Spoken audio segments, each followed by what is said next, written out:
Bismillahirrahmanirrahim. Assalamualaikum warahmatullahi wabarakatuh. Selamat sore pemirsa Liberty YouTube. Kali ini kami tengah berada di Kampung Tegal Keputren, salah satu kampung yang dikenal sudah hampir 5 abad atau 500 tahun yang lalu. Masalahnya keberadaan kampung ini ada kaitannya dengan keberadaan sejarah Kesultanan Kerajaan Keraton Pajang yang saat itu sebagai rajanya yang sangat terkenal beliau adalah Sultan Hadiwijaya Maskarebet atau lebih populer dikenal sebagai Joko Tingkir.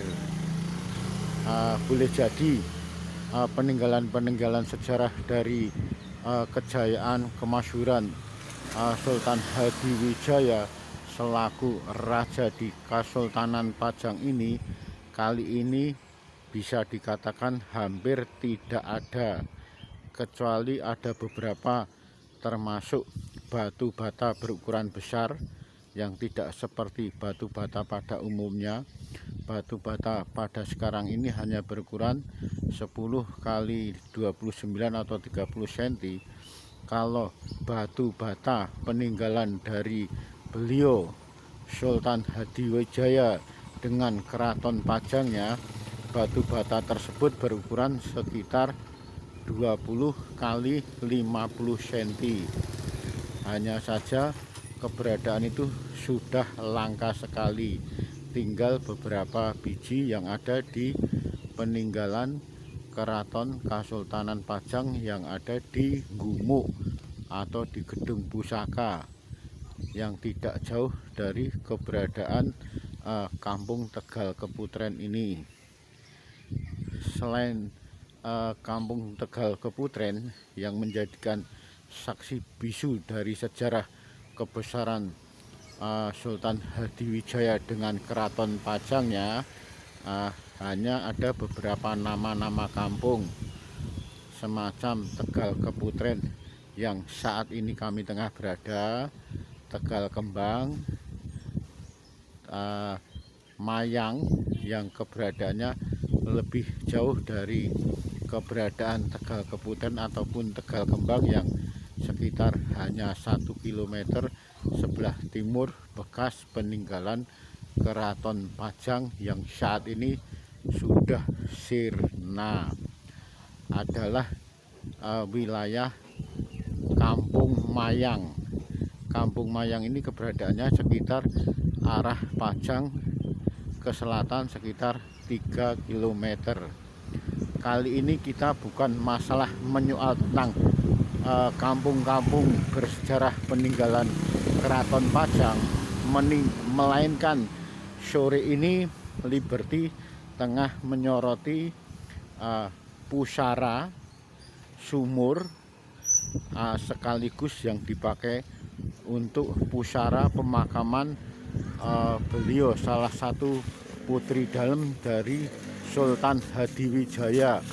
Beliau adalah Gusti Kanjeng Ratu Sekar Kedaton yang keberadaannya pusara nisan pusara makamnya ini jauh berbeda dengan keadaan pusara-pusara pada umumnya. Kalau pada umumnya berada di TPU, tempat pemakaman umum, kalau kali ini pusara makam sekaligus sumur bersejarah yang dipakai pemakaman beliau Gusti Kanjeng Ratu Sekar Kedaton, selain ukurannya lebih besar sekitar 1,5 meter kali 3 meter ini, keberadaannya bukan di taman pemakaman umum, melainkan keberadaannya ada di kampung yang padat dengan penduduk, yaitu berada di Kampung Tegal Keputren, Pajang, Lawean, Solo. Ukuran panjang sekitar 3,5 sampai 4 meter. Kalau lebarnya 1 sampai 1,5 meter. Di atas pusara ini tidak seperti pusara pada umumnya yang ada semacam batu nisannya, melainkan pusara makam beliau Gusti Kanjeng Ratu Sekar Kedaton, salah satu putri dalem dari Sultan Hadiwijaya Keraton Pajang ini, sama sekali tidak ada gundukan atau semacam batu nisan, melainkan banyak ditumbuhi beberapa pepohonan. Justru menariknya, salah satu dari pepohonan ini berupa pohon bunga Kamboja. Kembali menyoal masalah keberadaan beliau Gusti Kanjeng Ratu Sekar Kedaton adalah Raden Pabilan. Raden Pabilan merupakan salah satu dari putra prajurit kebanggaan dari beliau Sultan Hadiwijaya, adalah Tumenggung Mayang. Tumenggung Mayang ini cukup dikenal, cukup tersohor karena kepiawaiannya sebagai prajurit perang milik Keraton Kasultanan Pajang.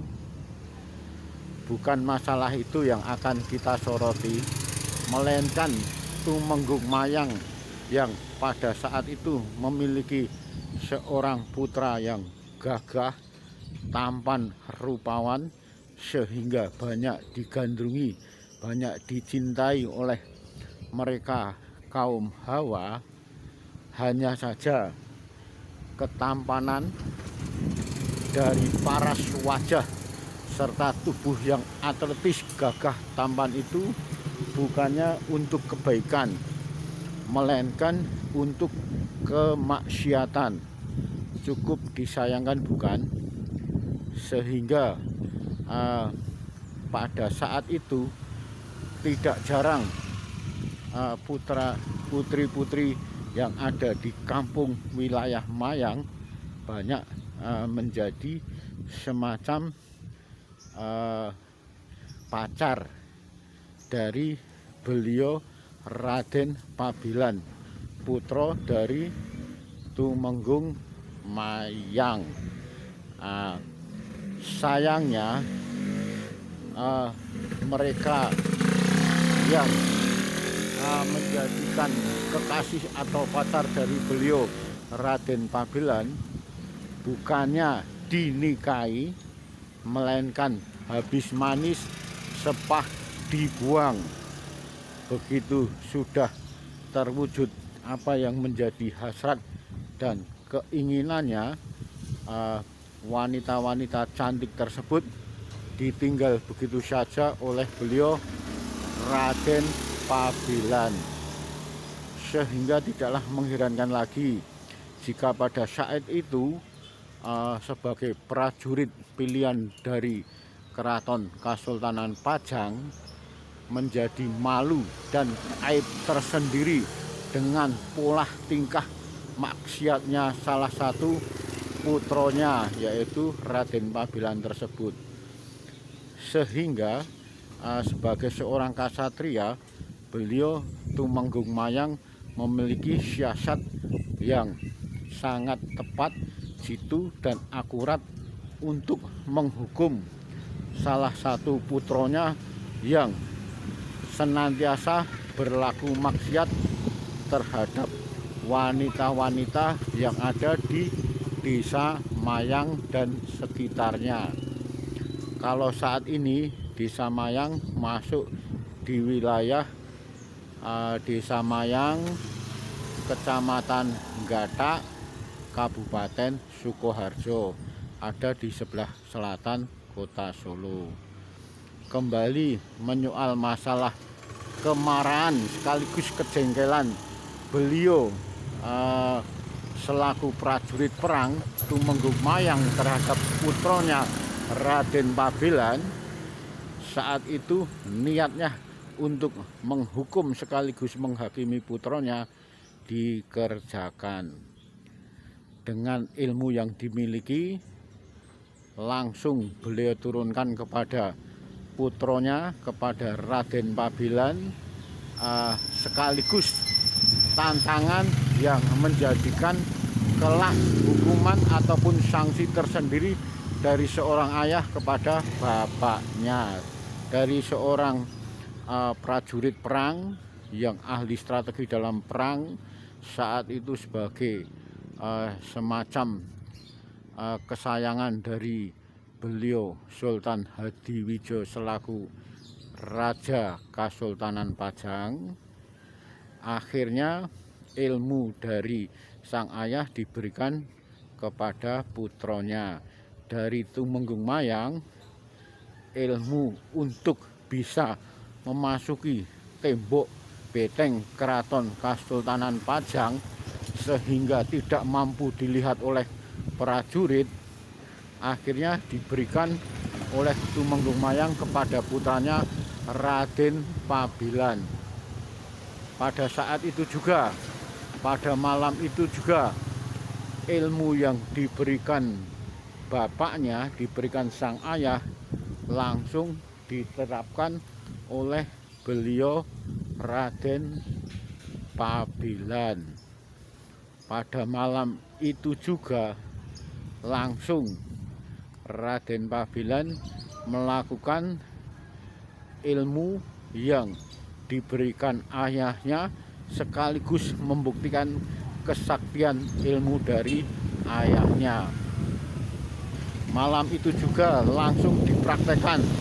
Berjalanlah beliau Raden Pabilan menuju tembok salah satu dari beteng Kasultanan Pajang. Tanpa diketahui oleh prajurit, saat itu juga beliau Raden Pajang mampu menembus beteng keraton kerajaan Pajang yang cukup ketat dengan pengawalannya. Dan saat itu pula beliau Raden Pabilan langsung bertemulah dengan Gusti Kanjeng Ratu Sekar Kedaton. Beliau adalah salah satu putri dalem dari Joko Tingkir.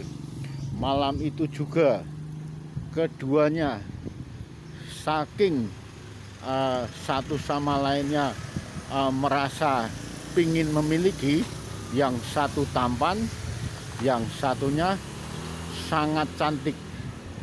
Akhirnya tergodalah iman keduanya dan keduanya melakukan perzinahan tanpa diketahui oleh mereka berdua, baik itu Raden Pabilan juga Putri Sekar Kedaton. Saat itu mendadak di depan kamar Gusti Kanjeng Ratu Sekar Kedaton muncul sang ayahanda Sultan Hadiwijoyo alias Joko Tingkir. Saat itu pula langsung dijatuhkan hukuman yang cukup berat bagi Raden Pabilan.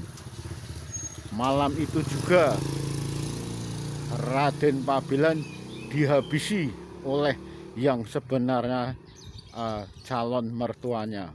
Beliau adalah Sultan Hadiwijoyo. Saat itu ditebaslah kepala Raden Pabilan dan langsung dilarung atau dihanyutkan ke dalam Sungai Brojo. Sungai Brojo atau Kali Brojo ini keberadaannya ada di sekitar area Keraton Kasultanan Pajang. Mengetahui kondisi sang kekasihnya dibunuh di depan matanya, saat itu juga Sekar Kedaton pergi lari keluar dari tembok beteng Keraton Kasultanan Pajang. Saat itu pula tidak jauh dari Keraton Kasultanan Pajang di sekitar wilayah Kampung Tegal Keputren, sebelah timur dari Keraton Kasultanan Pajang, sekitar berjarak 500 meter. Masuklah beliau Gusti Kanjeng Ratu Sekar Kedaton ke dalam sumur yang saat itu merupakan sumur tua yang ada di Kampung Tegal Keputren. Malam itu juga beliau Gusti Kanjeng Ratu bunuh diri, ngendat masuk ke dalam sumur tua tersebut. Saat itu pula apa yang dilakukan putri dalam Keraton Kasultanan Pajang ini diketahui oleh sang ayahanda. Pada saat itu juga kemarahan yang memuncak dalam benak beliau Sultan Hadiwijaya, sekalipun beliau merupakan tetesan darahnya salah satu putri dalamnya, malam itu juga bukannya diselamatkan untuk diangkat, untuk dibawa naik ke atas, melainkan pada malam itu kuburan langsung ditutup, ditimbun dengan tanah hingga seperti sekarang ini. Meninggallah, wafatlah beliau Gusti Kanjeng Ratu Sekar Kedaton yang jasadnya ada di dalam pusara yang ada di Kampung Tegal Keputren, Kalurahan Pajang, Kecamatan Lawean, Solo ini. Sehingga tidak mengherankan jika pada malam Anggoro Kasih atau malam-malam keramat yang diakui dari mereka yang ahli dari penanggalan Jawa, pada malam tersebut, baik itu malam Selasa ataupun malam Jumat, keberadaan pusara yang panjangnya lebih dari 3 meter dan lebar lebih dari 1 meter ini senantiasa banyak dikunjungi peziarah dari berbagai tempat. Ini salah satu pohon Kamboja yang saat itu usianya sudah ratusan tahun dan tertabrak oleh semacam bak dari mobil truk sehingga patah. Namun demikian ada semacam tumbuhan yang masih ada di sekitar pusara ini, juga tumbuh pohon atau bunga Kamboja. Nah, makam yang keberadaannya tidak seperti makam pada umumnya ini pastinya banyak memiliki semacam perbedaan dari panjang, dari besarnya, dari kedalaman. Makam-makam pada umumnya tidak lebih dari 3 meter. Boleh jadi kalau sumur tua yang sekaligus menjadi makam dari beliau Gusti Kanjeng Ratu Sekar Kedaton ini, kedalamannya bisa mencapai lebih dari 10 meter. Sepertinya 1500 tahun yang lalu, apa yang dilakukan saat itu Umar bin Khattab yang belum menjadi khalifah, belum memeluk agama Islam, menganut dengan ajaran Rasulullah SAW, yang saat itu dengan teganya membunuh salah satu putrinya yang juga dikubur hidup-hidup ini. Ternyata insiden itu juga dilakukan oleh beliau raja dari Kasultanan Pajang, Sultan Hadiwijaya, terhadap salah satu putrinya Gusti Kanjeng Ratu Sekar Kedaton. Dalam waktu dekat Liberty akan mencari keberadaan makam dari semacam kekasih dari beliau Gusti Kanjeng Ratu Kedaton ini, yaitu Raden Pabelan, secepatnya akan Liberty lacak keberadaannya. Demikian Liberty melaporkan dari Kampung Tegal Keputren, Kalurahan Sondakan, Kecamatan Lawean, Solo, yang di situ berbaring jasad beliau Gusti Kanjeng Ratu Sekar Kedaton, salah satu putri dalem dari beliau Raja Kasultanan Pajang, Sultan Hadiwijaya Maskarebet, atau yang dikenal sebagai Joko Tingkir.